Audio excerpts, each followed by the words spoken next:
3 नवंबर 2025। आज का पवित्र वचन। परमेश्वर ने मूसा से कहा, तुम क्यों चिंता करते हो? मैं तुम्हारे साथ हूँ, तुम्हारे हर मनोकामना को पूर्ण करूंगा, इसलिए तू हमारे वचन के अनुसार चलो। वचन नंबर 1। तब यीशु ने कहा, हे पिता, इन्हें क्षमा कर, क्योंकि ये नहीं जानते कि क्या कर रहे हैं। और उन्होंने चिट्ठियां डालकर उसके कपड़े बांट लिए। लूका रात के 11:34। वचन नंबर 02। तेरे देश में न तो किसी का गर्भ गिरेगा और न कोई बांझ होगी, और तेरी आयु मैं पूरी करूंगा।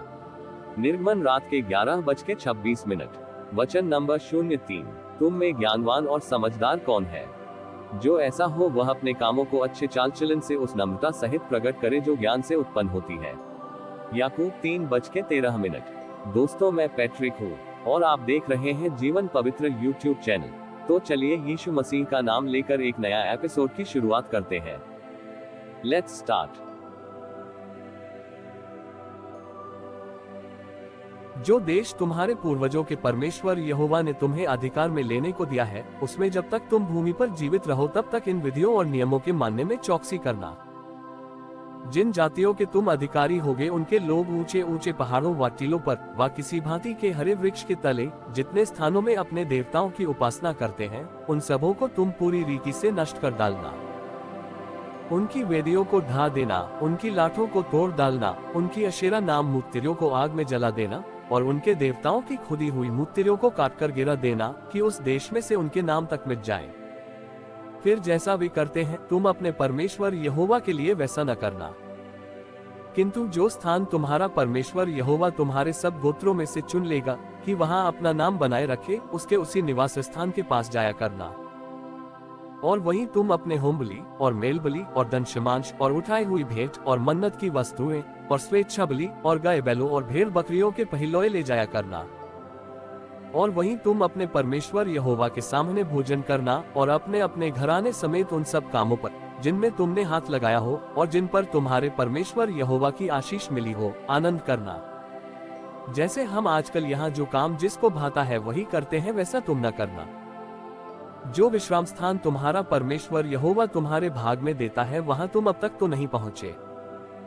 परंतु जब तुम यरदन पार जाकर उस देश में जिसके भागी तुम्हारा परमेश्वर यहोवा तुम्हें करता है बस जाओ, और वह तुम्हारे चारों ओर के सब शत्रुओं से तुम्हें विश्राम दे, और तुम निडर रहने पाओ, तब जो स्थान तुम्हारा परमेश्वर यहोवा अपने नाम का निवास ठहराने के लिए चुन ले, उसी में तुम अपने होम बलि और मेल बलि और दशमांश और उठाई हुई भेंटें और मन्नतों की सब उत्तम उत्तम वस्तुएं जो तुम यहोवा के लिए संकल्प करोगे, निदान जितनी वस्तुओं की आज्ञा मैं तुमको सुनाता हूँ, उन सबों को वही ले जाया करना। और वहां तुम अपने अपने बेटे बेटियों और दास दासियों सहित अपने परमेश्वर यहोवा के सामने आनंद करना, और जो लेवीय तुम्हारे फाटकों में रहे वह भी आनंद करे, क्योंकि उसका तुम्हारे संग कोई निज भाग व अंश न होगा। और सावधान रहना कि तू अपने होमबलियों को हर एक स्थान पर जो देखने में आए न चढ़ाना, परंतु जो स्थान तेरे किसी गोत्र में यहोवा चुन ले वहीं अपने होमबलियों को चढ़ाया करना, और जिस जिस काम की आज्ञा मैं तुझको सुनाता हूँ उसको वही करना। परंतु तू अपने सब फाटकों के भीतर अपने जी की इच्छा और अपने परमेश्वर यहोवा की दी हुई आशीष के अनुसार पशु मार के खा सकेगा। शुद्ध और अशुद्ध मनुष्य दोनों खा सकेंगे, जैसे कि चिकारे और हरिण का मांस, परंतु उसका लोहू न खाना, उसे जल की नाई भूमि पर उंडेल देना। फिर अपने अन्न व नए दाखमधु व टिटके तेल का दशमांश, और अपने गाय बैलों व भेड़ बकरियों के पहिलौए, और अपनी मन्नतों की कोई वस्तु, और अपने स्वेच्छा बलि और उठाई हुई भेंटें अपने सब फाटकों के भीतर न खाना। उन्हें अपने परमेश्वर यहोवा के सामने उसी स्थान पर जिसको वह चुने अपने बेटे बेटियों और दास दासियों के, और जो लेवीय तेरे फाटकों के भीतर रहेंगे उनके साथ खाना। और तू अपने परमेश्वर यहोवा के सामने अपने सब कामों पर जिनमें हाथ लगाया हो आनंद करना। और सावधान रह कि जब तक तू भूमि पर जीवित रहे तब तक लेवियों को न छोड़ना। जब तेरा परमेश्वर यहोवा अपने वचन के अनुसार तेरा देश बढ़ाए और तेरा जी मांस खाना चाहे, और तू सोचने लगे कि मैं मांस खाऊंगा, तब जो मांस तेरा जी चाहे वही खा सकेगा।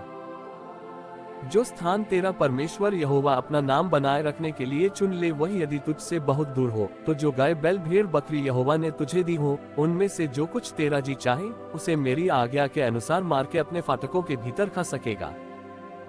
जैसे चिकारे और हरिण का मांस खाया जाता है, वैसे ही उनको भी खा सकेगा। शुद्ध और अशुद्ध दोनों प्रकार के मनुष्य उनका मांस खा सकेंगे। परंतु उनका लहू किसी भांति न खाना, क्योंकि लहू जो है वह प्राण ही है, और तू मांस के साथ प्राण कभी भी न खाना। उसको न खाना, उसे जल की नाई भूमि पर उंडेल देना। तू उसे न खाना, इसलिए कि वह काम उन्हें अपने परमेश्वर यहोवा के सामने उसी स्थान पर जिसको वह चुने अपने बेटे बेटियों और दास दासियों के और जो लेवीय तेरे फाटकों के भीतर रहेंगे उनके साथ खाना, और तू अपने परमेश्वर यहोवा के सामने अपने सब कामों पर जिनमें हाथ लगाया हो आनंद करना। और सावधान रह कि जब तक तू भूमि पर जीवित रहे तब तक लेवियों को न छोड़ना। जब तेरा परमेश्वर यहोवा अपने वचन के अनुसार तेरा देश बढ़ाए और तेरा जी मांस खाना चाहे और तू सोचने लगे कि मैं मांस खाऊंगा, तब जो मांस तेरा जी चाहे वही खा सकेगा। जो स्थान तेरा परमेश्वर यहोवा अपना नाम बनाए रखने के लिए चुन ले, वही यदि तुझसे बहुत दूर हो, तो जो गाय बैल भेड़ बकरी यहोवा ने तुझे दी हो, उनमें से जो कुछ तेरा जी चाहे उसे मेरी आज्ञा के अनुसार मार के अपने फाटकों के भीतर खा सकेगा। जैसे चिकारे और हरिण का मांस खाया जाता है, वैसे ही उनको भी खा सकेगा। शुद्ध और अशुद्ध दोनों प्रकार के मनुष्य उनका मांस खा सकेंगे, परंतु उनका लहू किसी भांति न खाना, क्योंकि लहू जो है वह प्राण ही है, और तू मांस के साथ प्राण कभी भी न खाना। उसको न खाना, उसे जल की नाई भूमि पर उंडेल देना। तू उसे न खाना, इसलिए कि वह काम करने से जो यहोवा की दृष्टि में ठीक है, तेरा और तेरे बाद तेरे वंश का भी भला हो। परंतु जब तू कोई वस्तु पवित्र करे व मन्नत माने, तो ऐसी वस्तुएं लेकर उस स्थान को जाना जिसको यहोवा चुन लेगा, और वहां अपने होमबलियों के मांस और लहू दोनों को अपने परमेश्वर यहोवा की वेदी पर चढ़ाना, और मेलबलियों का लहू उसकी वेदी पर उंडेल कर उनका मांस खाना। इन बातों को जिनकी आज्ञा मैं तुझे सुनाता हूँ चित लगाकर सुन, कि जब तू वह काम करे जो तेरे परमेश्वर यहोवा की दृष्टि में भला और ठीक है, तब तेरा और तेरे बाद तेरे वंश का भी सदा भला होता रहे। जब तेरा परमेश्वर यहोवा उन जातियों को जिनका अधिकारी होने को तू जा रहा है तेरे आगे से नष्ट करे, और तू उनका अधिकारी होकर उनके देश में बस जाए, तब सावधान रहना, कहीं ऐसा न हो कि उनके सत्यानाश होने के बाद तू भी उनकी नाई फंस जाए, अर्थात ये कहकर उनके देवताओं के संबंध में ये पूछपाछ न कर। इसलिए तू अपने परमेश्वर यहोवा से अत्यंत प्रेम रखना, और जो कुछ उसने तुझे सौंपा है उसका, अर्थात उसी विधियों नियमों और आज्ञाओं का नित्य पालन करना। और तुम आज ये सोच समझ लो, क्योंकि मैं तो तुम्हारे बाल बच्चों से नहीं कहता, जिन्होंने न तो कुछ देखा और न जाना है, कि तुम्हारे परमेश्वर यहोवा ने क्या क्या ताड़ना की और कैसी महिमा और बलवंत हाथ और बढ़ाई हुई भुजा दिखाए, और मिस्र में वहां के राजा फिरौन को कैसे कैसे चिन्ह दिखाए, और उसके सारे देश में कैसे कैसे चमत्कार के काम किए, और उसने मिस्र की सेना के घोड़ों और रथों से क्या किया, अर्थात जब वे तुम्हारा पीछा कर रहे थे तब उसने उनको लाल समुद्र में डुबोकर किस प्रकार नष्ट कर डाला कि आज तक उनका पता नहीं। और तुम्हारे इस स्थान में पहुंचने तक उसने जंगल में तुमसे क्या क्या किया। और उसने रूबेनी एलियाब के पुत्र दातान और अबीराम से क्या क्या किया, अर्थात पृथ्वी ने अपना मुंह पसार के उनको घरानों और डेरों और सब अनुचरों समेत सब इसराइलियों के देखते देखते कैसे निगल लिया। परंतु यहोवा के इन सब बड़े बड़े कामों को तुमने अपनी आंखों से देखा है।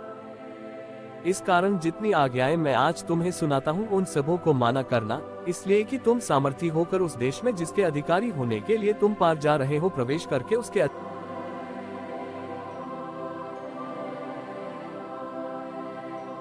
अगर आपको यह अनमोल वचन अच्छा लगे तो कृपया आप हमारे YouTube चैनल को लाइक शेयर और सब्सक्राइब जरूर करें, ताकि हम आपके लिए ऐसे ही अनमोल वचन रोजाना लाते रहेंगे।